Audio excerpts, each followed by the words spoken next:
என்னை நோக்கி கூப்பிடுவான், நான் அவனுக்கு மறு உத்தரவு அருளி செய்வேன். ஆபத்தில் நானே அவனோடு இருந்து அவனை தப்புவித்து கனப்படுத்துவேன் என்ற வாக்குத்தத்தத்திற்காக ஸ்தோத்திரம். நீடித்த நாட்களால் அவனை திருப்தியாக்கி என் ரட்சிப்பை அவனுக்கு காண்பிப்பேன் என்ற வாக்குத்தத்தத்திற்காக ஸ்தோத்திரம். கர்த்தர் தம்முடைய ஜனத்தை நிகழ விடாமலும் தம்முடைய சுதந்திரத்தை கைவிடாமலும் இருப்பார் என்ற வாக்குத்தத்தத்திற்காக ஸ்தோத்திரம். உன் கைகளின் பிரயாசத்தை நீ சாப்பிடுவாய் என்ற வாக்குக்காக ஸ்தோத்திரம். உனக்கு பாக்கியமும் நன்மையும் உண்டாயிருக்கும் என்ற வாக்குக்காக ஸ்தோத்திரம். உன் மனைவி உன் வீடோரங்களில் தனித்தரும் திராட்சை கொடியை போல் இருப்பாள் என்ற வாக்குக்காக ஸ்தோத்திரம். உன் பிள்ளைகள் உன் பந்தியை சுற்றிலும் ஒலிவமர கன்றுகளைப் போல் இருப்பார்கள் என்ற வாக்குக்காக ஸ்தோத்திரம். கர்த்தர் சீயோனில் இருந்து உன்னை ஆசீர்வதிப்பார்.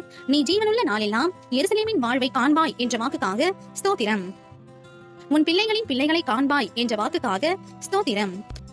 உன் சந்ததி மேல் என் ஆவியையும் உன் சந்தானத்தின் மேல் என் ஆசீர்வாதத்தையும் ஊற்றுவேன் என்ற வாக்குக்காக ஸ்தோத்திரம்.